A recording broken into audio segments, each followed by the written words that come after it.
কোথায় যাচ্ছ? আমার নাম অয়ন, আমাকে ওই বার্থডে পার্টিতে ইনভাইট করা হয়েছে। বন্ধুরা শুনছো এই গরিব ভিখারিটার কথা?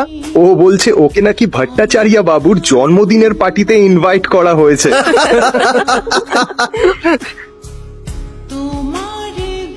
রুষা বেবি, চলো বাড়ি যাই। বেবি? রুষা, তুমি এই ভিখারিটাকে চেনো নাকি? কই না তো। Who the hell are you?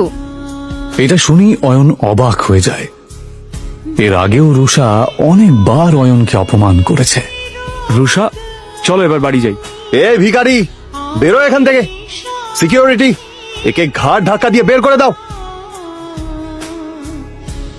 ঠিক সেই সময়ই বার্থডে বয় ভট্টাচার্য সেখানে হাজির হয়, আর তার নজর গিয়ে পড়ে অয়নের উপর।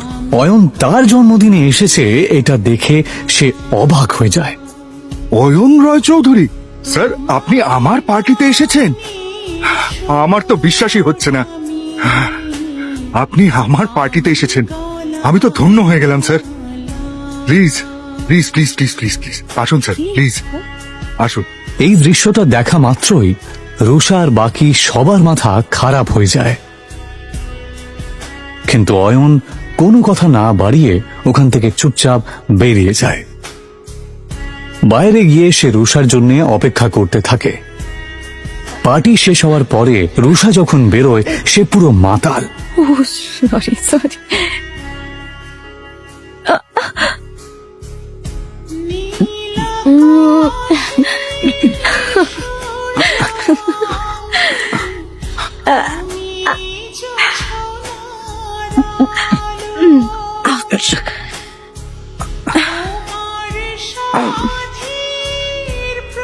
তাকে নিয়ে অয়ন কোনো মতে নিজের শ্বশুর বাড়ি পৌঁছায়। অয়ন শ্বশুর বাড়িতেই ঘর জামাই হয়ে থাকত, আর এই বিষয়টা নিয়ে সবাই ঠাট্টা করত।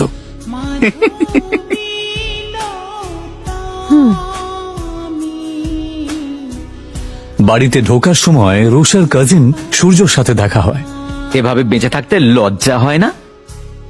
অয়নকে চুপ থাকতে দেখে রুষার কাজিন সিস্টার সায়নী বলে ওঠে, সূর্য, বাদ দে এর কথা।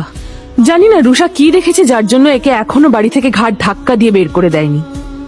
অয়ন প্রায় প্রত্যেক দিনই শ্বশুর বাড়িতে এই ধরনের কথা শুনত। ওর এইসব কথা শোনার অভ্যেস হয়ে গেছিল। ওরা সবাই এই রকম ব্যবহার করলেও ও এদেরকে ক্ষমা করে দিত, কারণ ও রুষাকে সত্যিই খুব ভালোবাসত। নে খা।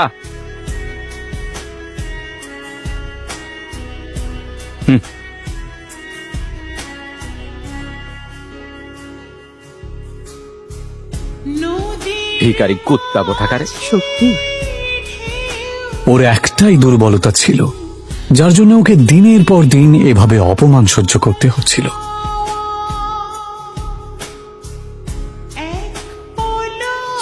আমাকে নিয়ে যত ঠাট্টা করার করে নাও, যেদিন তোমরা আমার সত্যিটা জানতে পারবে সেদিন তোমাদের মাথা খারাপ হয়ে যাবে।